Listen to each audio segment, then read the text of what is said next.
सभी को नमस्कार, मैं कमल, आप देख रहे हैं धार पार। आज हमारे साथ मौजूद हैं ठाटा गांव से ग्राम प्रधान मोहित पाठक जी, और साथ ही इस विशेष बातचीत पर हमारे साथ गिरीश जी मौजूद हैं। हम अभी इनके गांव की लाइब्रेरी में बैठे हैं और यहीं आकर मुझे पता लगा कि गांव में जो है पंचायत घर होते हैं जो वो सिर्फ सरिया और सीमेंट डालने के लिए नहीं होते हैं। और बहुत बहुत स्वागत है आपका धार पार में पाठक जी। बहुत बहुत धन्यवाद कमल जी। और आज आपका मेरी ग्राम पंचायत में आना हुआ है। आपके साथ ही हमारे आदरणीय गिरीश जी भी हैं। मैं आप दोनों का पूरी ग्राम पंचायत की ओर से हार्दिक स्वागत अभिनंदन करता हूं। और आपके चैनल के माध्यम से जितने भी लोग हमको देख रहे हैं, आप सभी को प्रणाम करते हुए पूरे गांव की ओर से आप सभी को वंदन करते हैं। पाठक जी, सबसे पहले हमारे दर्शक और हम यही जानना चाहेंगे कि आप ग्राम प्रधान तो हैं, आपने कार्य किए हैं, काफ़ी अच्छे कार्य किए हैं यहाँ पर हमने देखे। आपका ग्राम प्रधान होते हुए भी आपका नाम जो है 2027 के विधानसभा चुनाव के लिए बहुत जगह से आ रहा है सुनने में।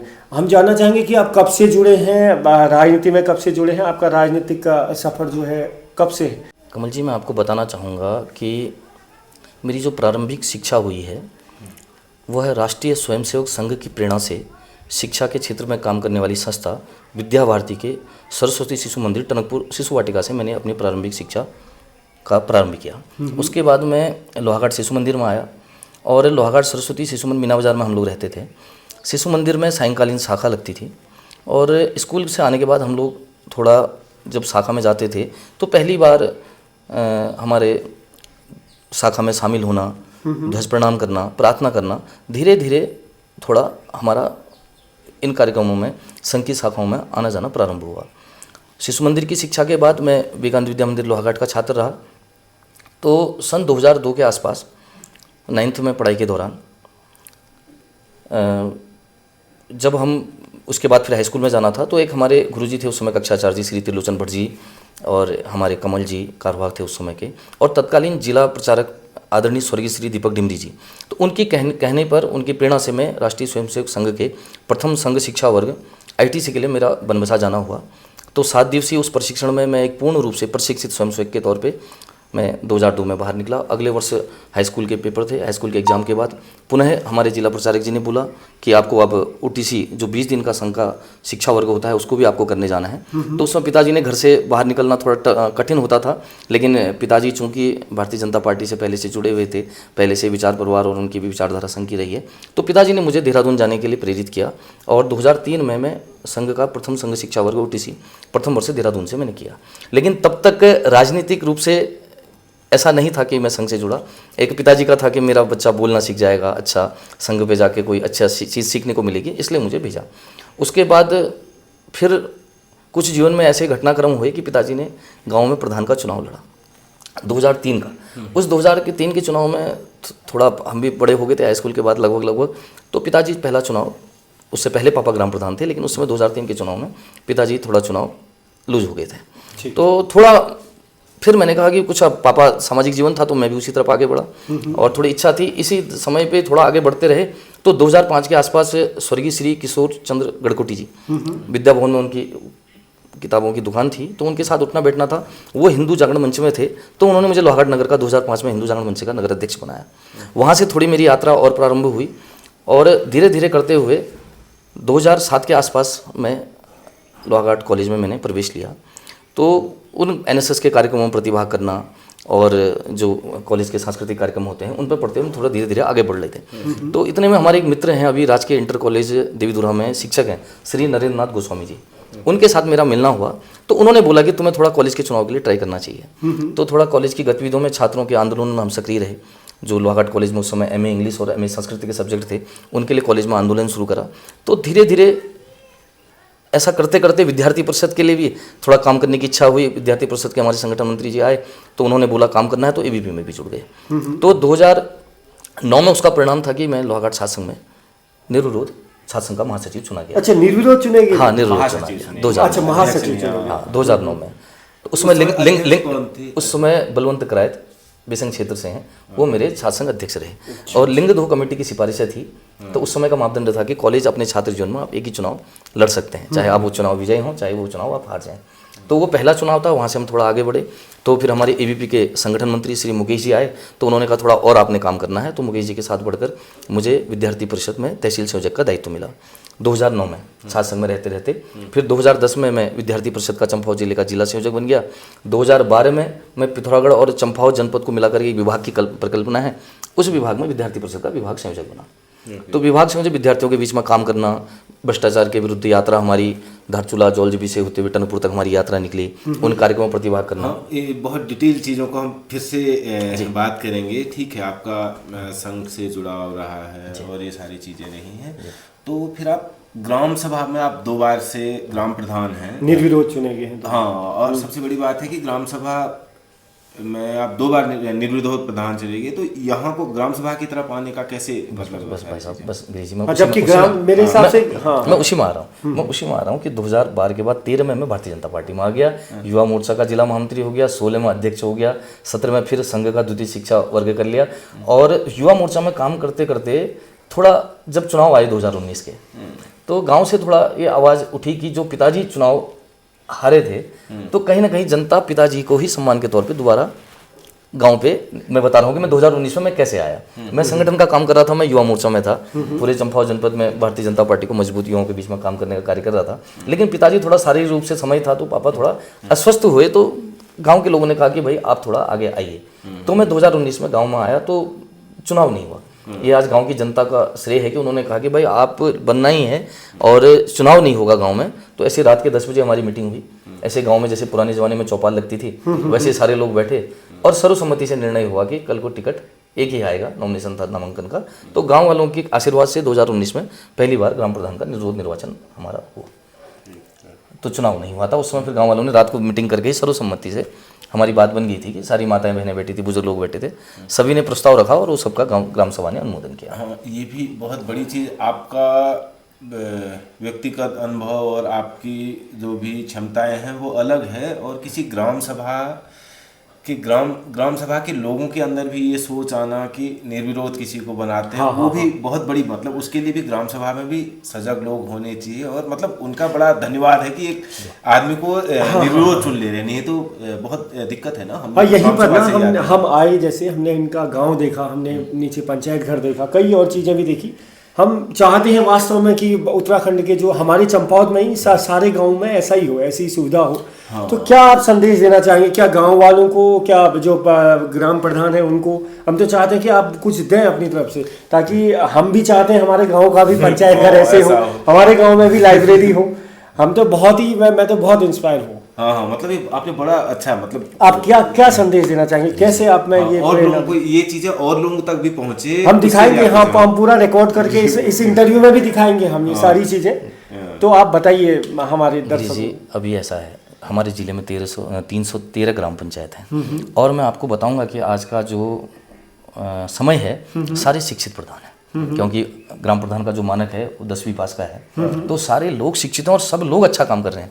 हम ये तो कई जगह गए हैं ना, नहीं कर रहे हैं ना, आप कह रहे हैं हमारे गांव में आइए आप, मैं तो कह रहा हूं हमारे गांव का पंचायत घर देखिए आप, ऐसा होता है। और हम आसपास के भी गांव का देख रहे हैं, मतलब आप कैसे कर पाते हैं ये, वही चीज मैं कह रहा हूं। एक तो ये गांव की ताकत है, अगर इसमें आप सोचेंगे कि कोई मेरा जो अच्छा, अगर आपको अगर गांव की ताकत है तो हमारे ग्राम और ग्रामवासियों को क्या संदेश देना चाहिए? ये हमारा गाँव एकजुट है। निर्विरोध निर्वाचन हुआ तो गांव में कोई भी बात हम रखते हैं तो कभी बात में सहमति बन जाती है। सहमति असहमति हम लोगों ने एक चीज़ रखा, गांव वालों ने कहा ऐसा होना चाहिए तो हो जाता है, गांव वालों ने बोला इस विषय को अभी नहीं करना है तो वो चीज़ हमारी नहीं होती है। तो गांव लोग मिलजुल कर, एक तो जो निर्विरोध का बनने का थोड़ा लाभ ये है, मैं सभी पंचायत प्रतिनिधियों से भी कहूँगा कि अगर आप सामंजस्य से अगर हम लोग निर्वाचन करते हैं तो उस ग्राम सभा को थोड़ा लाभ मिलता है। और जैसा विषय आया कि प्रधान अच्छा काम करे, मैं इसलिए बोल रहा हूँ कि आपने लेकिन मेरे से बहुत अच्छे आदर्श उदाहरण जिले में, मैं एक दो नाम बता रहा हूँ और आपसे भी निवेदन करूंगा कि वो लोग आप उस ग्राम सभा तक भी आप जब भी आपके पास, हाँ, जरूर जाएंगे। जैसे हमारे अभी चौड़ी के ग्राम प्रधान है जितेंद्र राय जी, बहुत अच्छा काम किया है। लोगाट नगर से 0 किलोमीटर पे वो ग्राम पंचायत है, बहुत अच्छा काम कर रहे हैं। आप जिला पंचायत मेंबर देखेंगे, एक योगेश जोशी जी, या जनखंड क्षेत्र से अशोक मेहरा जी, आज वो नए चुने हुए जो जनप्रतिनिधि हैं वो बहुत अच्छा समाज में अपना काम कर रहे हैं।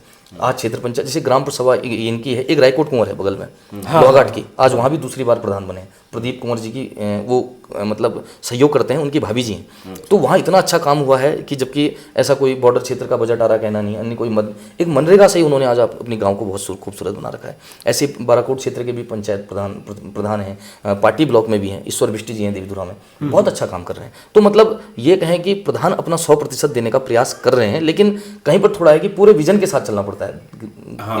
एक विजन रखना पड़ता है, विजन। मैंने आपसे जब पहले मैंने सवाल पूछा तो मैंने आपसे ये भी पूछा था कि 2027 के लिए आपका नाम आ रहा है, आपने उसका जवाब कहीं पर भी नहीं दिया। बहुत जगह चर्चा हो रही है, आपके जो गांव वाले हैं, आपने बहुत अच्छा काम किया है गांव में, तो नो डाउट। मतलब लाइब्रेरी और ये सारी चीजें, कॉन्सेप्ट ठीक है, ये बहुत पहले होना चाहिए। नहीं हुआ तो पर कोई तो कर रहा है, मतलब होना तो बहुत, मतलब वैसे तो बहुत बड़ा नहीं है, फिर भी हम कुछ नहीं कर रहे हैं। तो उसके लिए मतलब जिस तरह के रास्ते हैं या जो कॉन्सेप्ट इधर का है, आपका पंचायत घर का कॉन्सेप्ट है, यहाँ आके बच्चे पढ़ सकते हैं, नीचे भी बैठ सकते हैं, या गांव में कोई प्रोग्राम हो तो यहाँ पे भी हो सकता है। किसी बच्चे का जन्मदिन ही है माने, या किसी के जनेऊ है, या किसी कोई बच्चा कुछ जीत के ही लाया है, तो यहाँ बैठ के सारे लोग बात कर सकते हैं। या किसी का कोई प्रोग्राम है, किसी के गेस्ट आ रहे हैं तो यहाँ रह सकते हैं। ये सारी सुविधाएं आपने इतना किया है, ये बड़ी चीज है। हाँ, बहुत बड़ी चीज है। हमारे सराउंडिंग में ऐसी चीजें नहीं हुई। मैंने तो पहली बार देखी है। मैं अपना व्यक्तिगत बताऊं, देखिए गिरीश जी, आज सरकार हमारी जहाँ पंचायत घर नहीं है उन ग्राम पंचायतों को 20 लाख रुपए की धनराशि दे रही है। बस उसके लिए हमें प्रस्ताव देके समय पे भूमि का चयन करना। कई जगह ऐसा होता है कि भूमि का विवाद हो जाता है। अगर हम भूमि का चयन करके दे रहे हैं और हम कहते हैं कि हमारा ग्राम पंचायत का जो भवन था वो जर्जर हो चुका है, तो DPRO कार्यालय पे हम अपना प्रस्ताव देंगे तो संभवतः फर्स्ट में आए तो एक चयन प्रक्रिया के तहत, जैसे विकास खंड पे 10 पंचायत आए तो 2 वहाँ मिल जाएं, 2 पार्टी ब्लॉक में मिल जाएं, तो ऐसे पंचायत घरों का निर्माण हो रहा है। और हर वर्ष पंचायत घरों के नवनिर्माण के लिए पैसा आ रहा है। आज ऐसा नहीं है, अब धीरे धीरे पंचायत घर डेवलप हो रहे हैं। और अभी हमारी सरकार ने 10 लाख रुपये और बढ़ाया, पहले 10 मिलता था, अब 20 लाख रुपये की धनराशि मिल रही है। तो उसके लिए प्रॉपर हमारा प्रस्ताव भूमि की उपलब्धता के साथ जाएगा तो गवर्नमेंट काम कर रही है। आज सरकार का योजना को जो प्रधान की तो मुख्य भूमिका है भाई, इतना है कि प्रधान मेन इस लोकतंत्र में विकास की जो पहली सीढ़ी है वो ग्राम सभा है। बिल्कुल। और हम जिम्मेदारी से अगर काम को करने की सोचें तो रिजल्ट थोड़ा देर में आता है। अब ऐसा है, फर्स्ट ही साल में हम कहें कि कभी योजनाओं को स्वीकृत कराना, फिर उनके बजट आने तक का समय में, फिर उनका टेंडरिंग प्रोसेस होना, तो ये सबके बाद अगर हम पूरी मेहनत से हम काम कर रहे हैं तो आने वाले समय में सारी पंचायतों में परिणाम जरूर दिखेंगे। हाँ, हम वैसे बेस में हम तो देख ही रहे हैं। और पाठक जी, आपने फिर भी उस सवाल का जवाब नहीं दिया। जी। और मैं ये इसलिए पूछना चाहता हूँ कि जब आप एक ग्राम सभा में इतना अच्छा कार्य कर रहे हैं तो आप विधानसभा में जाएंगे तो हमें लगता है कि आप अच्छा कर पाएंगे। आपका नाम भी बहुत लोग चाहते भी हैं, नाम भी आ रहा है, हम क्षेत्र में जाते हैं तो सुन रहे हैं हम बहुत जगह। जी, मैं इसके लिए यही कहना चाहूँगा, जनता का आशीर्वाद है। जिन लोगों ने मुझे अपना स्नेह दिया है, या जो लोग मेरे कर्तव्य पद पे चाहते हैं कि मैं इस रूप में भी कार्य करूं, वो भी सेवा है, ग्राम सभा की भी सेवा है। भविष्य में आगे कोई सेवा करने का मौका मिले, मैं सबसे पहले उन सभी का आभारी हूँ जो मेरे प्रति ऐसी कल्पना रखते हैं। अब मैं ये कहता हूँ कि आगे क्या करना है यह भविष्य में है, और भविष्य की कुछ चीज़ें ऐसी होती हैं कि हम कर्म पद पर हम आगे बढ़ते जा रहे हैं। हमने अपना लक्ष्य तय करा है और भगवान ईश्वर जिस रास्ते पे हमको चलाएगा मैं उस रास्ते पे चलने के लिए तैयार हूँ। लेकिन मेरा कहने का मतलब कि मेरा लक्ष्य फिलहाल अभी जो ग्राम सभा का संपूर्ण विकास हो। कई चीज़ें मेरे गांव में अभी अछूती हैं, कई काम हमारे नहीं हो पाए हैं, जिन चीज़ों को हम पकड़ ही नहीं पाए हैं, अभी वो काम भी हमने बहुत जल्दी उनको करना है। और इस ग्राम सभा में काम करते करते आने वाले टाइम पे अगर जनता कहेगी कि मुझे दूसरे रूप में सेवा करनी है, लोकतंत्र में जनता ही भगवान है, जनता ही हमारा सब कुछ है, वो जनता जिस प्रकार से हमें आगे बढ़ने को बोलेगी मैं उस जनता के जनमत को सिरोधार्य करूँगा। ठीक है, काम अभी ठीक है, ये सब तो हम राजनीतिक बातें हमने कर ली है ना। अपने एक जो मसाले का, डेयरी का, इसके बारे में थोड़ा सा बताएंगे तो जो दर्शक भी हमारे सुनने वाले हैं वो लोग भी जानकारी आपके कामों का जितना आपने किया है। जो राजनीतिक जो बात होती है वो बात अलग है, तो आपने जो कार्य किए हैं वास्तव में, जो यहाँ फील्ड में जो काम किए हैं उनके बारे में थोड़ा सा और हमें बताएंगे तो। ऐसा है, पहले हमारी रोड पक्की नहीं थी। आज से 2-3 वर्ष पूर्व हमारी जो गांव की रोड थी वो कच्ची थी। तो अभी जैसे बरसात में हम लोग आए गाड़ी से तो हमें दिक्कत हो जाती थी कि हमें फिर कंधे पे ढोके हमें सामान ले जाना पड़ता था। रोड बनने के बाद थोड़ा गांव में और इन चीज़ों पे सुधार हुआ है। बात रही कि जैसे हमारे यहाँ जो खोया और दुग्ध का उत्पादन है, पहले हम लकड़ी पे घुट के यहाँ पर खोया बनता था और उसको कंधे पे रखकर यहाँ से ढोते थे। लेकिन धीरे धीरे रोड पहुँची, आज हमारी मशीनें यहाँ पर लगी हैं और वहाँ पर हमारा यहाँ ठाटा में खोया भी बन रहा है, खोया के साथ साथ हमारा पनीर भी बन रहा है, हमारे यहाँ घी भी बन रही है, और आज उसका बाजार लोहाघाट चंपावत तो है ही, लेकिन आज यहाँ का ठाठा का उत्पादन अब हल्द्वानी तक भी जाने लग गया है। और एक जगह नहीं, 2-3 जगहों पर अब घरों पे ये खोया बनाने की परंपरा चल रही है। हमारी जो मातृशक्ति है, हर गांव में गाय पाल रखी है, और प्रातः ही उठते उठते हर गांव का जो महिलाओं का हमारा रोजगार है, 500-1000 रुपये प्रति महिला हमारे गांव की महिलाएं आजीविका का पालन कर रही हैं। उसके साथ साथ हमारा दूसरा सेक्टर है कि मसाले का, गांव में हमारे यहाँ प्रचुर मात्रा में जैसे अदरक है, हल्दी है, ये प्रचुर मात्रा में मसाले होते हैं, तो उनका पैकेजिंग, उनको बनाना, उनका यहाँ से फिर बाहर भेजना, तो वो भी काम हमारे गांव पे चल रहा है। और इसके साथ गांव पूरा किसानी खेती पे निर्भर है, पूरा गांव खेती पे निर्भर है। आज भी सरकारी नौकरी पे गिने चुने परिवार होंगे, और जो लोग हैं तो वो दिल्ली नौकरी कर रहे हैं, बाहर हैं, लेकिन गांव की मातृशक्ति, गांव में पलायन भी बहुत कम हुआ है, सारे लोग कृषि कार्यों पर निर्भर हैं, और सभी लोगों का सहयोग है। तो ठीक है, आपको ये सब करने में ना जंगली जानवर जैसे करना तो हर कोई चाहता है, और पलायन भी बहुत पड़ा हुआ है। या तो ऐसा है कि पाठक जी को जो बातें चलती हैं कि आप हमारे मुख्यमंत्री पुष्कर सिंह धामी जी के करीबी हैं, तो उसका कुछ फायदा मिलता हो, नहीं तो ग्राम सभा तो हमारी भी और भी बहुत सारी ग्राम सभाएं हैं जहाँ पे या तो जंगली जानवरों का बहुत आतंक है, तो उससे कैसे क्या आतंक है और सारी चीजें हैं। तो हाँ, वैसा भी हो सकता है कि आप धामी जी का है, जैसे रोड सड़क की बात करें ना, आपके यहाँ आ गई सारी चीजें हैं, मुख्य मार्केट, कल मैं एक वीडियो बनाऊँ, बनी नहीं, तो पुष्कर सिंह धामी की धामी जी की विधानसभा है, सड़कों की हालत जो है बहुत खराब, चंपावत की सड़क देख लीजिए, चंपावत की मुख्य बाजार है, उसकी जो हालत है। हाँ, आपने किया है, आपने अपने भी प्रयास किए हैं, या तो वहाँ लोग प्रयास नहीं कर रहे हैं जो वहाँ पे काम कर रहे हैं, या क्या है, मतलब औरों का तो जितना आपको शायद हेल्प मिल रही उतना और लोगों को नहीं मिल रही, आपने प्रयास कर रहे हैं वो हाँ, इसीलिए तो आपने इतना जो है अच्छा काम। आज माननीय मुख्यमंत्री जी, नंबर 1, आपका पहला प्रश्न था कि आप करीबी हैं, मैं आपको बताना चाहूँगा माननीय मुख्यमंत्री जी का हर प्रत्येक युवा करीबी है। आज उनसे जुड़े मैं इसलिए कहूँगा कि जब वो मुख्यमंत्री नहीं भी थे, आप कभी भी रात के 2 बजे भी फ़ोन उठा करके कार्यकर्ताओं का उन्होंने काम किया है। 2 बार वो युवा मोर्चा के प्रदेश अध्यक्ष रहे, प्रदेश अध्यक्ष रहते हुए प्रदेश के युवाओं के साथ उनका मिलना, मैं तो छोटा सा कार्यकर्ता हूँ, आज आप किसी भी कोने पे जाएंगे तो धामी जी से, पार्टी से हटकर भी लोग व्यक्तिगत रूप से जुड़े हुए हैं। दूसरी बात रही कि क्या लाभ धामी जी के मुख्यमंत्री बनने का मिला, तो मैं तो सौभाग्यशाली हूँ भाई, हमारे प्रदेश के मुखिया हैं और चंपावत जनपद से हैं, बहुत गौरव की बात है।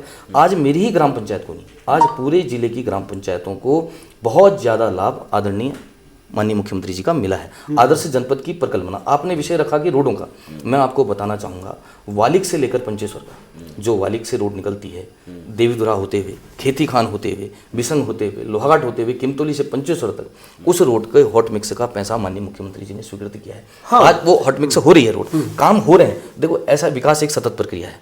आज चंपावत सीएम धामी जी के आने के बाद जितना काम हुआ न, ये राज्य गठन के बाद इसकी कल्पना नहीं थी।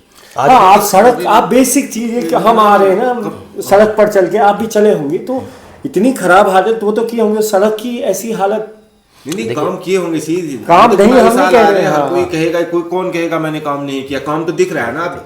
आप कह रहे ठीक है, मुख्यमंत्री जी का गृह जिला है, विधानसभा क्षेत्र है, सारी चीजें हैं, विकास हुआ है, सतत किया, सारी चीज़ें ठीक है। चुनावी वर्ष आ रहा है, हॉट मिक्स वहाँ से वालिक से होके चलेगा, एक दिन लोहाघाट से चंपावत पहुँचेगा, तब तो वालिक से ख़राब होना शुरू हो जाएगा। ये चुनावी साल आ रहा है, तो आज तक क्यों नहीं हुआ?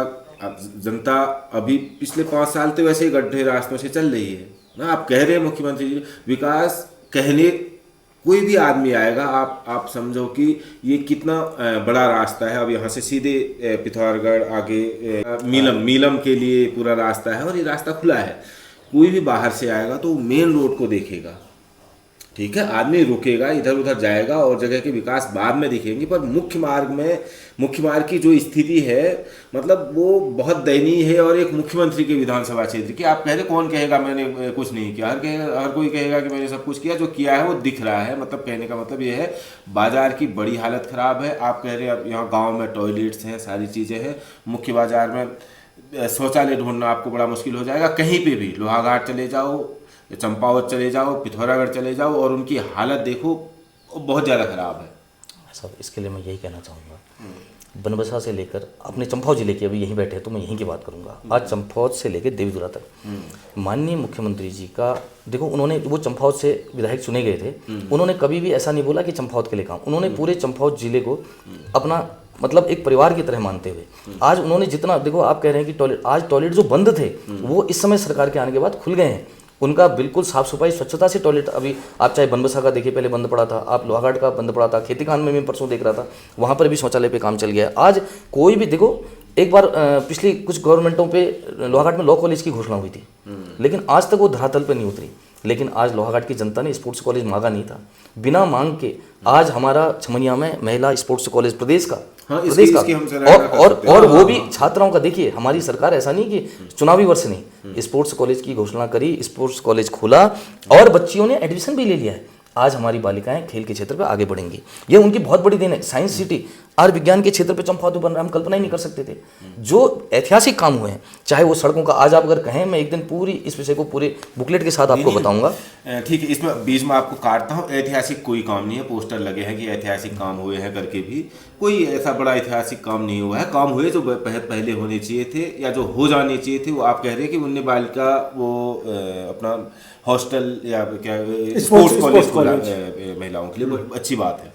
वही डिग्री कॉलेज में एक आवासीय वो भवन बना महिलाओं के लिए, आज उसको धूल चाट लिए, वहाँ एडमिशन क्यों नहीं हो पाए? कोई भी मतलब एक भी ठीक महिला, है, एक भी बालिका आज तक वहाँ एडमिशन नहीं ले पा रही है। ठीक है, उनने किए हैं, जो काम किया है तो उसको हम नकार नहीं रहे हैं, पर जितना ऐतिहासिक लिखा जा रहा है पोस्टर में, कल हमको तो हंसी आती है फिर वो देखने मुख्यमंत्री जी के ऐतिहासिक 5 साल, तो वो थोड़ा हास्यास्पद लगता है कि ठीक है, काम करना तो है ना। एक आम विधायक भी होता है तो वो भी काम करता है, मुख्यमंत्री जी का क्षेत्र है तो हमारी एक्सपेक्टेशन ये थी कि यार मुख्यमंत्री जी का क्षेत्र ऐसा है तो प्रदेश के और क्षेत्रों की कैसी स्थिति होगी। आज आप इसको, आपको मानना ही पड़ेगा भाई साहब। देखिए सत्य को कोई प्रमाण की आवश्यकता नहीं होती है। आज चंपावत की जो मार्केट की रूट है, लोहाघाट नगर की मार्केट की रूट, गांव ग्रामीण पृष्ठभूमि की भी जो भी प्रपोजल यहाँ से विधिवत बन के आदरणीय मुख्यमंत्री जी के समक्ष पहुँचा है, उसमें धनराशि स्वीकृत हुई है। आप अगर PWD के आंकड़े या PMGSY के आंकड़े अगर हम उठा लेंगे, आज युद्ध स्तर पर काम चल रहा है। आप गोलजी कॉरिडोर की कल्पना हम कब कर सकते हैं? हम शारदा कॉरिडोर की कल्पना कब कर सकते हैं? 300 करोड़ 400 करोड़ ऐसे बजट आए हुए हैं। रीटा साहिब की रोड चाहे हॉट मिक्स हो, हमारी मडलक की रोड हॉट मिक्स हो, अभी रौसाल वाली रोड के लिए 12 करोड़ रुपए सैंक्शन हो गए हैं।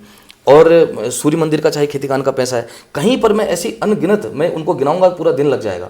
एक से एक लाभ माननीय मुख्यमंत्री जी के मिले। और दूसरी बात, आज कोई प्रपोजल शासन पे जाता है तो वो फाइल रुकती नहीं है, उसमें बजट सैंक्शन होता है। कहीं पर बात ये आई कि वो इस छात्रावास बना था, वो चालू नहीं हो पाया, हो सकता है कार्यदायी संस्था ने उसको हैंड ओवर न किया हो, कुछ प्रॉब्लम हो सकती है। मैं उसका भी अध्ययन हम चाहेंगे कि बना है तो सरकार ने बनाया तो उसका लाभ हमारी बहनों को मिले, छात्राओं को मिले, वो चलना चाहिए। आप जो आपने विषय संज्ञान में लाया है वो बहुत उचित है, उस पर बिल्कुल वो, उसमें हमारी छात्राओं को लाभ मिलना चाहिए। लेकिन किस वजह से क्या पता हैंड ओवर नहीं हो पाया, कभी विभागीय प्रक्रिया होती है, काम पूर्ण होने के बाद कुछ काम रुक जाते हैं, तो वो क्या है पता करेंगे। लेकिन लोहाघाट का आज आज हम देखेंगे कार पार्किंग, गाड़ियों की समस्या होती थी, जाम लगता था। आज देखेंगे आप लोहाघाट से जैसे ही स्टार्ट होते हैं आपको सड़क के किनारे पार्किंग दिखेगी, और आपको थोड़ा आगे जाओगे तो पुराना गैस गोदाम होता था, वहाँ पर आपको पार्किंग दिखेगी। लोहाघाट के रामलीला मंच का सौंदर्यीकरण हो गया, बाबा साहब अम्बेडकर जी के भवन के लिए धनराशि स्वीकृत हो गई है। मतलब किसी भी क्षेत्र में, आज आप पर्यटन के क्षेत्र में कहें तो शायद जितना माननीय मुख्यमंत्री जी ने पर्यटन के क्षेत्र पे काम किया है, आज पर्यटन को ऊंचाई मिली है, इतना उत्तराखंड राज्य बनने के बाद कभी नहीं हुआ है। आज विभिन्न धार्मिक स्थलों के लिए पैसा सैंक्शन हुआ है, वहाँ पर काम पूर्ण हो चुके हैं। मैं उन कामों की बात बता रहा हूँ जो पाइपलाइन में, वो तो अनगिनत काम है। जो कार्य पूर्ण हो चुके हैं उनकी संख्या भी बहुत काफ़ी है, और हमारे चंपावत जनपद को उसका लाभ मिला है, हर क्षेत्र में मिला, ये हमको स्वीकारना चाहिए। ठीक है, आप अपनी बात कह रहे हैं, वो जनता देख रही है कितना चीज़ें हुई है। हाँ, उनका मुख्यमंत्री जी हाँ, जैसे साइंस सिटी वगैरह और ये सारी चीजें, कुछ तो फायदा हुआ है, ऐसा नहीं हम बिल्कुल नकार नहीं रहे, कुछ फायदा हुआ है। अरे जहाँ पर हुआ है वहाँ पर तो हम भी ऐसा नहीं है कि मना कर देंगे, ये चीजें हुई। दूसरी चीज, एक चीज और कहते हैं कि आपका भी हाँ, आपका 2019 में जो है जिला पंचायत, आप बहुत अच्छे मार्जिन से आप जिला पंचायत जो है सदस्य बने, और आपका अध्यक्ष के लिए भी आपको टिकट मिली। हमने तो ये सुना है कि 7 दिन टिकट आपके पास रही, तो फिर वो 7 दिनों का बड़ा 7 दिन के लिए तो मन ही मन आप अध्यक्ष बने थे, या कैसे? ऐसा देखिए, क्या हुआ था, क्या था? राजनीति हमेशा त्याग का ही विषय है। हमारी जो पार्टी सन 1980 पे खड़ी हुई और जहाँ पर पहुँची, कई लोगों ने ऐसा त्याग करा कि जिनको कभी कुछ मिला ही नहीं। जिन लोगों ने पार्टी को खड़ा करा, जिन लोगों ने त्याग करा, तो आज वो लोग किसी पद पे नहीं रहे, लेकिन हमारी पार्टी इतनी मजबूत है कि यार विश्व की सबसे बड़ी पार्टी है हमारे हिसाब से। मैं अपने विषय पे भी आ रहा हूँ भाई साहब कि उस पार्टी ने मुझे जिला पंचायत सदस्य का टिकट दिया, जो पहला चुनाव मुझे दिया, मतलब मेरी अर्धांगिनी जी को दिया। पार्टी ने मेरी जो मैं चुनाव भी जीता हूं वो भारतीय जनता पार्टी के अधिकृत प्रत्याशी के तौर पे ही हम चुनाव जीते। मैं निर्दलीय चुनाव नहीं लड़ा था, पार्टी ने हमें टिकट दिया। उसके बाद अर्धांगिनी चुनाव जीती, सभी कार्यकर्ताओं के सहयोग से, गुमदेश की जो मेरी देवतुल्य जनता है उसके आशीर्वाद से हम विजय हुए। उसके बाद पार्टी के पर्यवेक्षक आते हैं तो उसमें दावेदारी के लिए बोला गया। चूंकि अध्यक्ष की सीट भी महिला थी और हमारी अर्धांगिनी जी भी महिला ही जीती थी, तो हमने वहाँ पर अपनी दावेदारी करी। पार्टी ने टिकट दिया, लेकिन कुछ बातें ऐसी होती हैं कि हमारा परिवार बड़ा है, कुछ परिवार के अंदर के विषय होते हैं। किसी कारणवश मेरे नाम पे, मेरी अर्धांगिनी के नाम पे सहमति नहीं बन पाई। नहीं, सहमति तो बनी थी, इसीलिए तो आपको टिकट मिली। 7 दिन क्यों टिकट दी गई? फिर मेरे हिसाब से ज्योति राय हैं जो उनको दी गई थी। अब ऐसा होता है भाई साहब, आपने प्रश्न पूछा है क्योंकि आपने एक बात और कही, त्याग। ये तो त्याग तो तब होता जब आप स्वेच्छा से कहते कि नहीं हमें नहीं बनना है, आप टिकट। नहीं, ठीक है, आप स्वेच्छा से कहते नहीं कहते, पहले तो सहमति यही बनी थी कि पाठक जी बनेंगे करके। अब ऐसा होता है कभी कुछ पीछे, आपने प्रश्न पूछा तो मैं उत्तर दे रहा हूँ। 2019 में भी बहुत से लोगों ने प्रश्न पूछा था, पत्रकार बंधु मेरे घर भी आए। मैंने उस समय भी शायद आज तक इस विषय पे कभी टिप्पणी नहीं करी है। और आज आप पूछ रहे हैं तो मैं इतना ही संदेश देना चाहूँगा, कुछ चीज़ें हमारे हाथ पे नहीं होती हैं, कुछ ईश्वर और प्रारब्ध के हाथ में होती हैं। मैं इन चीज़ों के लिए, उस घटना के लिए किसी को दोष नहीं देता हूँ। मुझे लगता है कि शायद मुझ पर ही कुछ कमी होगी या मेरे ही भाग्य का दोष होगा। इस वजह से हमारे परिवार का विषय था। और जो हमारे उस घटना के बाद जब जिनको टिकट दिया गया वो भी पार्टी के कार्यकर्ता थे, वो भी पूर्व में छात्र संघ अध्यक्ष रहे थे, उन्होंने भी भाजपा के लिए काम किया। और मेरी अर्धांगिनी जी से जो अध्यक्ष बनी ज्योति राय जी, वो सीनियर थी, तो ठीक है, वो मेरी भाभी माँ, बड़ी बहन के समान है। उनको अवसर मिल गया और उन्होंने भी 5 साल अच्छा चलाया। बनना तो एक ही को था। माना हमारा टिकट वापसी के बाद ऐसा तो नहीं हुआ कि किसी कांग्रेस के व्यक्ति को बना दिया था, बने भाजपा के ही व्यक्ति बने। कुछ घटनाक्रम ऐसे हो जाते हैं कि परिवार, जैसे पहाड़ में कुनोन थैली गुड़ थैल फुटनो, कुछ परिवार के आंतरिक मामला था। और मैं कभी भी कोई ऐसा बयान नहीं देना चाहता हूँ जिससे पार्टी का नुकसान हो। पार्टी बड़ी मेहनत से यहाँ पर पहुँची है, हमें इसको आगे बढ़ाना है। इसलिए मैं आज पहली बार बोल रहा हूँ, मैंने कभी कोई इस विषय में बयान नहीं दिया। अच्छा, यहाँ आज मैं पहली बार बोल रहा हूँ कि इस विषय को, क्योंकि इतिहास का ये हिस्सा है, हम आगे बढ़ गए हैं। हम सब लोग आगे बढ़ के भाजपा को मजबूत करें। आगे तो हम बढ़े हैं। हाँ, बस ये यहाँ पर जो है खरीद फरोख्त की भी बहुत सी बातें आती है। आगे हम बढ़े हैं, आज आगे भी अगर वही स्थितियां फिर से होंगी तो उसको किस रूप में देखते हैं? उस टाइम पैसे उस तरीके से मैनेज नहीं कर पाए, क्योंकि आप पूंजीपति तो नहीं है, पूंजीपति तो नहीं कह सकते हैं। वो भी सामान्य वर्ग थे। अब अच्छा, हाँ, वो भी जो भी सामान्य, सब सामान्य थे। देखो ऐसा था कि ये मैं आपको कह चुका हूँ कि कहीं पर इन सब के लिए अगर मैं दोष निकालूं आज की डेट में, मेरे भाग्य का दोष, और कहीं पर मेरे पे कुछ काबिलियत नहीं होगी कि 7 दिन के बाद टिकट वापस हुआ। अब उसमें जो भी घटनाक्रम चला हम उससे आगे बढ़ गए हैं। और उस विषय पे जाना, फिर ये हुआ वो हुआ, उन बातों का आज के परिप्रेक्ष्य में ये मैं अपने लोगों से, जो भी जिन लोगों ने, हमारी जनता ने बनाया, मैं उनसे यही कहना चाहता हूँ कि आपके आशीर्वाद से आने वाले समय पे ईश्वर ने कुछ अच्छा लिखा हो, कोई बात नहीं, वो बन गए, उनको अवसर मिल गया, भगवान मुझे दूसरे क्षेत्र पे सेवा करने का मौका देगा। उस मन से मेरे मन में कोई भी व्यथा नहीं है, मैं उनसे आगे बढ़ गया हूँ। मैं ये चाहता हूँ कि हमारी पार्टी मजबूत हो और आगे बढ़े। ठीक है, इस विषय से हम निकल जाते हैं। उसके बाद आप गुमदेश क्षेत्र से अच्छे मार्जिन से जो है आप जिला पंचायत सदस्य बने। उसके बाद आपने क्यों प्रयास नहीं किया? उसके बाद तो आप, मैं गुमदेश क्षेत्र पिछली बार की सीट में लेडीज आई थी, जो पिछली बार भी महिला जीती थी। दोबारा हमारी जो गुमदेश की जिला पंचायत सीट है वो महिला है। और चूंकि फिर मुझे या तो अपनी अर्धांगिनी जी को चुनाव लड़ाना था, मैं प्रतिभाग नहीं कर सकता था। और गांव की जनता ने मुझे 2025 में दोबारा निर्विरोध प्रधान चुना था। और महिला, कहीं पर मुझे ये लगा, पहला तो 19 का तो पहला अनुभव था, कहीं पर फिर मातृशक्ति चुनाव जीतती हैं, लेकिन हम जब डीएम साहब के यहाँ जाते हैं तो एक जनप्रतिनिधि के प्रतिनिधि बनना पड़ता है। तो वहाँ पर कहीं पर ये लगता है कि महिला सशक्तिकरण की जो हम बात करते हैं वो थोड़ा कमजोर हो रही है, क्योंकि मुझे वो अपना अनुभव पिछले टर्म का हो चुका था। क्योंकि परिवार भी मातृशक्ति है, उन्हें घर को भी चलाना है, बच्चों को भी देखना है। तो मुझे लगता था कि एक बार जनता ने मुझे आशीर्वाद दिया है और उस चुनाव का मुझे अनुभव रहा कि अब जनता ने मुझे गांव की दोबारा मौका दिया ही है, सेवा मुझे करनी है। और प्रधान का पद एक थोड़ा ऐसा रहता है कि मुझे अपने स्वतंत्र निर्णय लेने में मैं यहाँ पर सक्षम हूँ कि मुझे ग्राम सभा में क्या करना है नहीं करना। सदस्य बनके या तो आप, मैं अध्यक्ष का प्रतिभाग कर पाते, और अध्यक्ष का प्रतिभाग न करे तो एक बतौर मेंबर फिर हम पूरे आश्रित किस पे रहते हैं? अपने अध्यक्ष पे रहते हैं। भाई बोर्ड के अध्यक्ष वही होते हैं, निर्णय उन्हीं के हिसाब से होते हैं, लेकिन बोर्ड का परामर्श तो रहता है, लेकिन कहीं पर अपने हाथ से कोई क्षेत्र के निर्णय लेने की स्थिति में नहीं रहते हैं।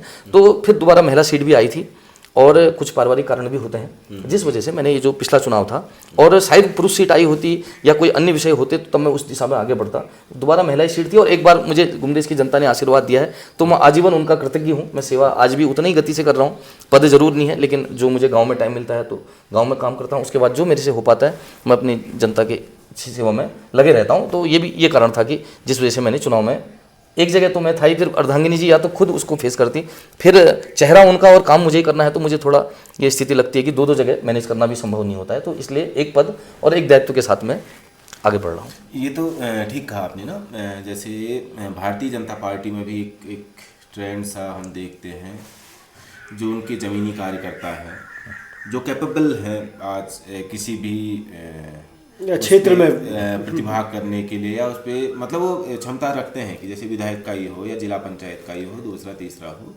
जो ईमानदार हैं, पर उनके पास उतना पैसा नहीं है खरीद फरोख्त के लिए। तो बीजेपी के अंदर भी इतने दूध के धुले तो सब नहीं है, खरीद फरोख्त तो सबसे ज़्यादा इधर चल रही है। आप चाहे चंपावत का चुनाव देख लीजिए, लोहाघाट का चुनाव देख लीजिए, तो पैसे की राजनीति तो चल रही है, आम आदमी की बस में नहीं है। तो उन चीज़ों से निपटने के लिए आप जैसे कार्यकर्ता जो है, हाँ, जो कैपेबल हैं, वो लोग कैसे उन चीज़ों से निपट पाएंगे? आप लोग आपका कुछ इस पे कैसे क्या है? लोकतंत्र में सबसे बड़ी जो ताकत है वो जनता के पास है। और मेरा मानना ये नहीं है कि हर जगह आर्थिक रूप से ही नेता परिपक्व हो तभी राजनीति में आगे बढ़ सकता हो, ऐसा नहीं है। कई मामलों पे हो सकता है, लेकिन संपूर्ण मामलों में ऐसा नहीं है। मैं आज गांव का प्रधान बनाऊं तो सिर्फ 230 रुपये के टिकट से बनाऊं। मैंने जिला पंचायत का चुनाव लड़ा, ठीक है, चुनौतियां आती हैं, कल को आने वाले बड़े चुनाव में भी चुनौतियां आएंगी, लेकिन जनता किसी को बनाने का मन बना ले तो फिर उस जगह पर ये आर्थिक विषय नहीं आते हैं। और पार्टी हम कहें कि सिर्फ संपन्न लोगों को मौका दे रही है, ऐसा नहीं है। इसी पार्टी ने मुझे 2 बार अध्यक्ष बनाया। मैं तो बिल्कुल एक सामान्य गरीब परिवार का व्यक्ति हूँ। मुझे मौका तो दिया, सदस्य का टिकट दिया, मैंने तो सदस्य के टिकट के लिए किसी चाय भी नहीं पिलाई थी। पार्टी ने मुझे दिया, ऐसा नहीं, पार्टी ईमानदार कार्यकर्ताओं को भी आगे बढ़ा रही है, लेकिन कहीं पर मुझे अवसर नहीं मिल पाया तो मैंने मन छोटा नहीं करना है। भाजपा हर कार्यकर्ता को, हर ईमानदार बूथ लेवल के व्यक्ति को अभी हमारी पार्टी ने सीधे टिकट दिया, मंडल के अध्यक्ष को टिकट दिया है। कोई भी व्यक्ति ये कहना कि आर्थिक रूप से संपन्न होगा तभी आगे राजनीति में बढ़ेगा, ये कोई विषय नहीं है। आप पे योग्यता है, जनता आपको चाह रही है। अभी मैं आपको बताऊं कि विधानसभा के 4-5 सर्वे हो चुके हैं, 4-5 सर्वे और होने। जनता की ताकत ही लोकतंत्र में सबसे बड़ी ताकत है। सर्वे में तो आपका नाम, सर्वे में तो आपका भी नाम नहीं, सर्वे में ये जनता का आशीर्वाद और स्नेह है। और आज कमल जी और गिरीश जी भाई साहब, आपके साक्षात्कार में मैं स्पष्ट कहना चाहता हूँ कि जो भी हूँ, जहाँ पर भी हूँ, मुझे मेरे मातृ संगठन आरएसएस, विद्यार्थी परिषद, युवा मोर्चा और भाजपा और जनता के आशीर्वाद से मैं यहाँ पर हूँ।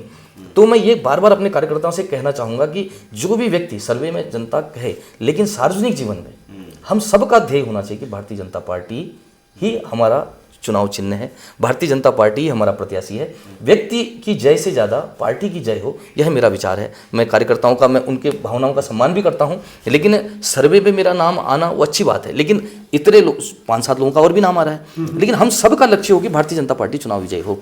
हम सब सामूहिक रूप से चुनाव लड़ें, हम सब एक होकर के चुनाव लड़ें। ये गुटबाजी में कैसे पॉसिबल हो पाएगा? नहीं, ऐसा अंदरूनी गुटबाजी आप कैसे देखते हैं? हाँ, आपका नाम कहीं गुटबाजी में और इन सारी चीजों नहीं है, लेकिन आप जुड़े हैं भाजपा से, है ना?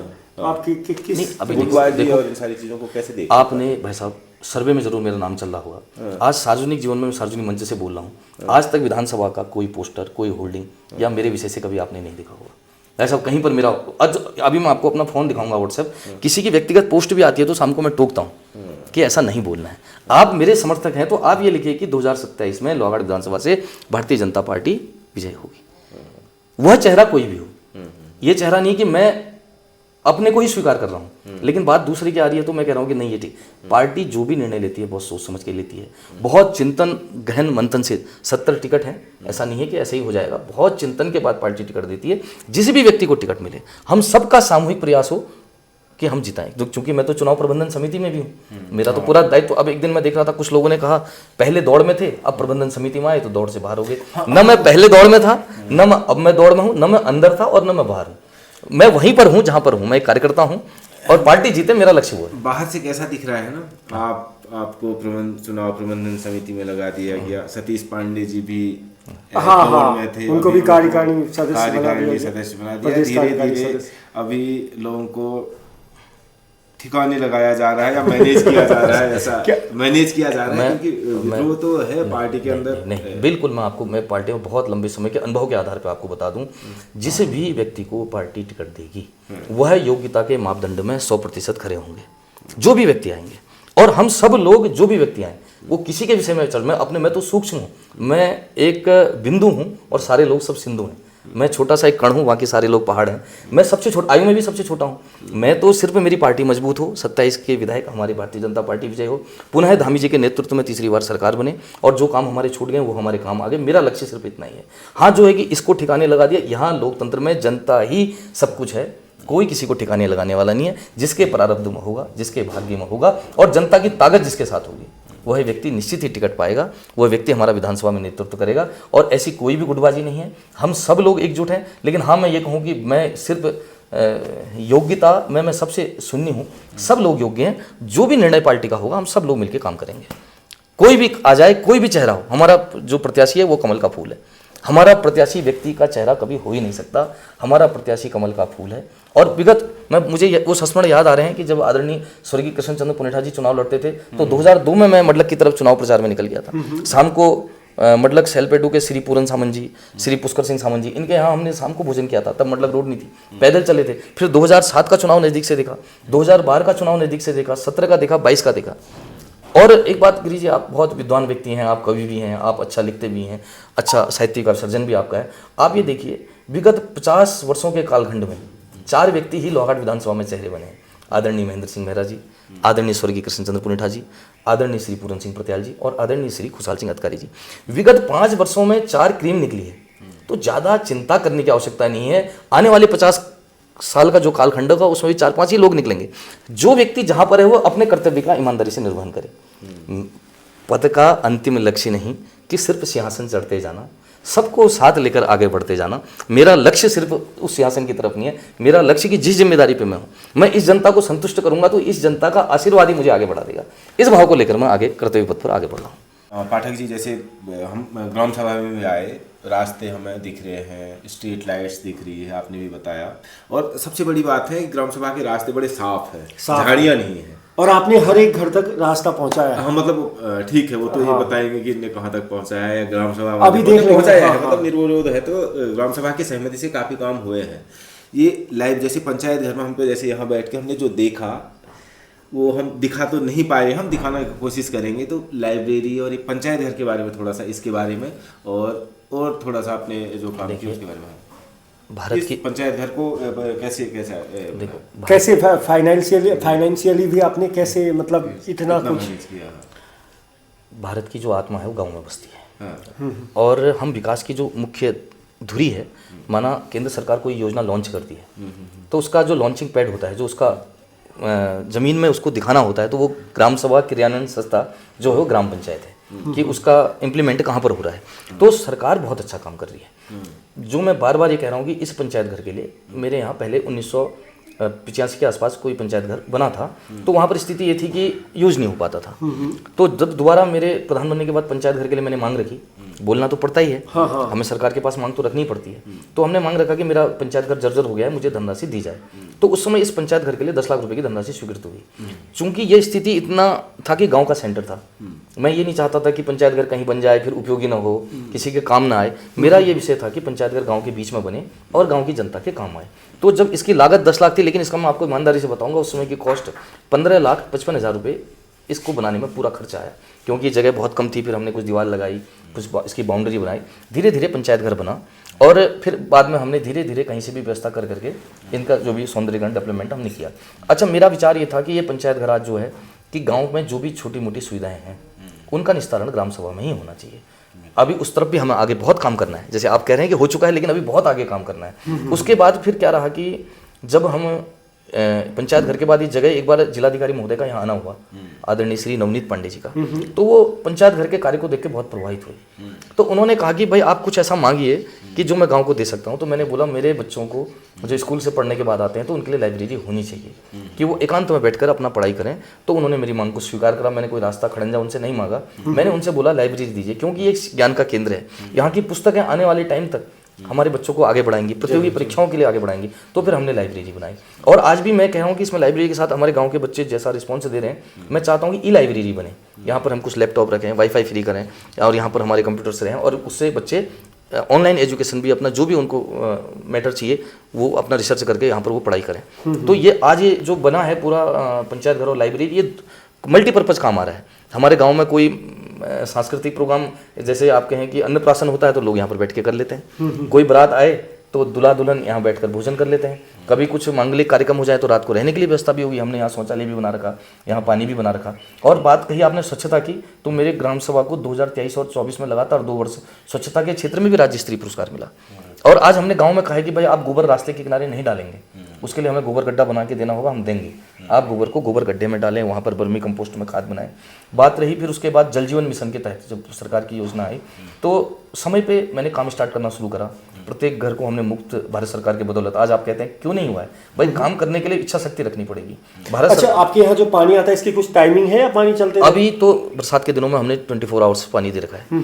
और लेकिन जब गर्मी में पानी का स्रोतों में ही कुछ कम होता है तो फिर हम एक नियम चौकीदार हमने व्यवस्था कर रखी है। और आपको बताना चाहूँगा कि हम गाँव में किसी से भी शुल्क नहीं लेते हैं। मैं ग्राम पंचायत की ओर से निःशुल्क पेयजल अभी उपलब्ध करा रहा हूँ और चौकीदार की तनख्वाह भी जो हमारी पेंशन सरकार मुझे दे रही है उसी आय से मैं निकाल करके चौकीदार की तनख्वाह भी दे रहा हूँ। और सब जगह पानी चल रहा है, प्रत्येक पोस्ट पर पानी चल रहा है। नियमित तौर पे हम टैंकों की सफाई करते हैं। स्रोत का हर बरसात में हमें तो प्राकृतिक क्षेत्र में हर साल नुकसान हो जाता है, तो धीरे धीरे जो ग्राम पंचायत का केंद्र वित्त का पैसा आता है उससे रिपेयरिंग करते हैं। तो इस तरीके से पानी का भी ठीक हो गया। शौचालय लगभग सब बन चुके हैं। और पिछली बार हमारे यहाँ आवास नहीं थे, मतलब 2018 में सर्वे हुई थी, मैं 19 में बना, तब उस पहले वाली सर्वे में नहीं करा पाया था। लेकिन इस बार हमने बहुत अच्छे से सर्वे करी। और जो मैं बताऊं सरकार क्या कर रही है, आज भारत सरकार आदरणीय प्रधानमंत्री जी के बदौलत 57 आवास इस ग्राम पंचायत में स्वीकृत हुए हैं। जो 57 लोगों को आवास मिलना है, बहुत जल्दी उसका वेरिफिकेशन हो चुका है। और आप कहेंगे कि माननीय मुख्यमंत्री जी ने क्या किया, फिर मैं बता रहा हूँ। उन्होंने जो आवास में राज्य सरकार की धनराशि में कल ही 15 अगस्त के दिन इसी बीच घोषणा करी है, मैं अभी अध्ययन करूंगा। उन्होंने राज्यांश जो है उस पर भी बढ़ोतरी कर दी है। तो सरकार हमारा बहुत अच्छा। अब लेकिन कुछ इच्छा शक्ति, जो चुने हुए हम जनप्रतिनिधि, हम सबका दायित्व बनता है, क्योंकि राजनीति व्यवसाय नहीं है, राजनीति एक सेवा और त्याग के लिए हम राजनीति में आए हैं, तो त्याग करना पड़ेगा। आप बोल रहे हैं जंगली जानवरों से कैसे होगा उपाय, मैं बता रहा हूँ। 5 करोड़ रुपए चंपावत जनपद के लिए, घेरबाड़ के लिए माननीय मुख्यमंत्री जी ने सैंक्शन करें। मैं कैसे कहूँ कि काम के उसका लाभ ऐसा तो नहीं है कि वो एक ही गांव में लगना है, वो जिले के सारे विकास खंडों पे, सारी पंचायतों में जो इच्छुक हों।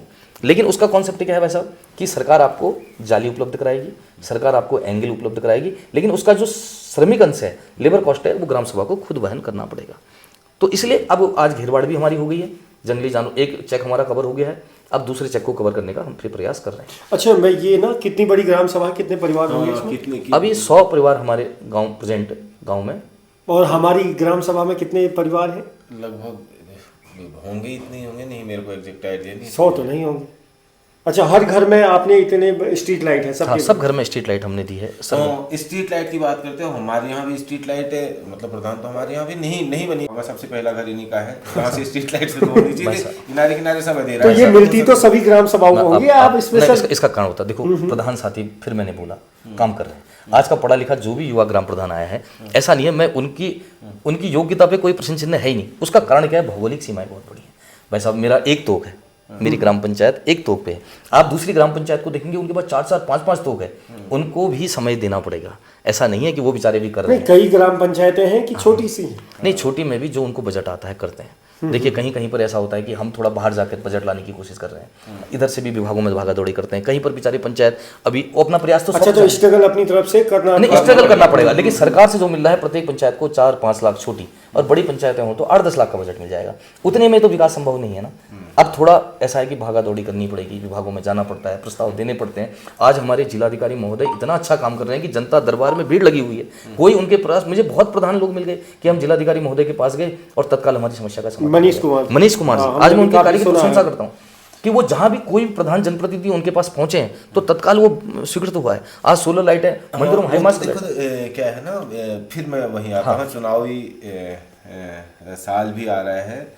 दबेश्वर में बहुत लोग ऐसा भी कहते हैं कि मनीष कुमार जी के लिए काम कर रहे हैं, सारी चीज़ें हैं, थोड़ा वो अपने आप को पार्टी कार्यकर्ता की तरह से काम कर रहे हैं, ऐसा भी मतलब ऐसा आ रहा है, सुनने में आ रहा है, लोग बात करते हैं। इसका उत्तर मैं नहीं दूंगा भाई साहब, वो गरीब जनता देगी, वो माताएं बहनें देंगी, वो बुजुर्ग माता देगी जो काम के लिए आती है, और डीएम साहब जेब से पैसा उसके खाने का प्रबंध करते हैं, जेब से उसको किराए का पैसा देते हैं। यह वह लोग बोलते हैं, राजनीति में देखिए पक्ष विपक्ष है, कुछ तो लोग कहेंगे, लोगों का काम है कहना, लोग बोलेंगे, और कुछ बातें तथ्यपरक होती हैं, कुछ तथ्य से हटके होती हैं, कुछ तथ्य से बिल्कुल नज़दीक होती हैं, कुछ तथ्य से बिल्कुल विपरीत होती हैं, लेकिन उसका प्रमाण वो है, मात्र शक्ति है कि कहीं पर एक प्रकरण में कल परसों ही सुन रहा था कि कहीं पर कोई दुर्घटना हुई थी जिले में, तो माननीय जिलाधिकारी महोदय ने व्यक्तिगत जेब से उस परिवार तक सहायता पहुंचाई है। आज राशन की व्यवस्था, वो कोई वहाँ जनता दरबार में भीड़ क्यों लग जाती है साहब? अगर जहाँ पर कुछ हो रहा होगा तभी तो 150-200 लोग रोज पहुँच रहे हैं। आप सोमवार को कभी एक कवरेज आप लीजिए जनता दरबार की, तो भीड़ है, और शाम को आप पूछिए कि भाई आपकी समस्या पे समाधान हुआ नहीं हुआ। अब लोग कहेंगे पार्टी कार्य, अब भाई सरकार भारतीय जनता पार्टी की है, तो जिलाधिकारी भी संभवतः समाज का काम कर रहे हैं, भाई साथ खड़ा होना पड़ता है, कभी पार्टी के जिलाधीश के साथ। इसका मतलब ये नहीं है एक प्रशासनिक अधिकारी सिर्फ सरकार की जो योजनाएं हैं उनको जनता तक पहुंचाने का माध्यम है, लेकिन वो सबके लिए है, वो भाजपा के लिए भी उतने ही महत्वपूर्ण है, उतने ही कांग्रेस के लिए, उतने आम जनता के लिए भी है। ये कहना कि वो सिर्फ भाजपा, कई डीएम साहब को तो पता ही नहीं रहता होगा किस पार्टी के हैं, बाद में पता चलता होगा, लेकिन वो जो भी उनके दरबार में आता है काम हुआ है। और लेकिन वो जो काम कर रहे हैं वो मंशा किसकी है? हमारी सरकार की मंशा है। हमारे आदरणीय माननीय मुख्यमंत्री जी ने जब एक ईमानदार आईएएस को बैठा रखा है तो जनता को उसका लाभ मिल रहा है। और इसका ये कहना कि खाली आरोप लगाना, तथ्यों पे कोई आरोप लगाए, और भाई ऐसे तो कोई भी कह देगा, लेकिन वो अच्छा काम कर रहे हैं, सरकार हमारा अच्छा काम कर रही है। पाठक जी बहुत बहुत धन्यवाद, आपने अपना कीमती वक्त हमें दिया और अच्छा लगा आपसे बात करके, खासकर आपके गांव में आकर और भी अच्छा लगा। लाइब्रेरीज और ये सारी चीज़ें देख के मतलब हमें अच्छा लगा। पहली बार हम किसी राजनेता की तरह नहीं मतलब किसी को देख रहे हैं। हाँ, मतलब जो आपने काम किया है या जो हम देख पा रहे हैं, शायद और लोग नहीं देख पा रहे होंगे, या ऐसा लग रहा होगा कि हम आपकी ज़्यादा बड़ाई कर रहे हैं। वो हम दिखाएंगे आपको रिकॉर्ड करके। हम नहीं दिखा पाएंगे जितना पर हमें अच्छा लगा आपके पास आके। हाँ, चीज़ों में कमी होती है, आप में भी बहुत सारी कमियां होंगी, हम में भी होंगी, पर आपका प्रयास अच्छा है, सराहनीय है, वो हम कह सकते हैं। धन्यवाद बहुत बहुत धन्यवाद। बस मैं कुछ पंक्तियों के साथ इस पूरे साक्षात्कार का यहाँ पर मैं भी अपने वाणी को विराम दूंगा। आपके कई प्रश्नों के उत्तर अगर कुछ छूट गए उसको एक लाइन पे अगर मैं कंप्लीट करूं तो माननीय हमारे बहुत लोग कई प्रश्न रखते हैं समाज में, और कई जनता भी रखती है, तो मैं सबका एक लाइन पे उत्तर देता हूं कबीरदास जी के दोहे से। जरूर जरूर। धीरे धीरे रे मना, धीरे सब कुछ हो, माली सींचे 100 घड़ा, ऋतु आए फल फल हो। तो मेरे कहने का मतलब जीवन में है कि धैर्य बनाकर हमको चलना है। जीवन में हमने धैर्य बना, उचित समय आने पर सारे परिणाम अनुकूल होंगे और उचित होंगे।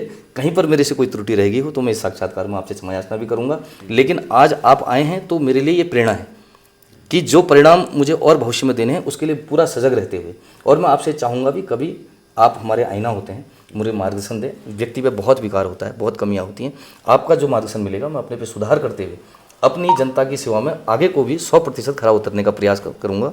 इतना ही कहते हुए आप लोगों ने अपना अमूल्य समय दिया। आप दोनों मेरे अतिथियों का बहुत बहुत धन्यवाद।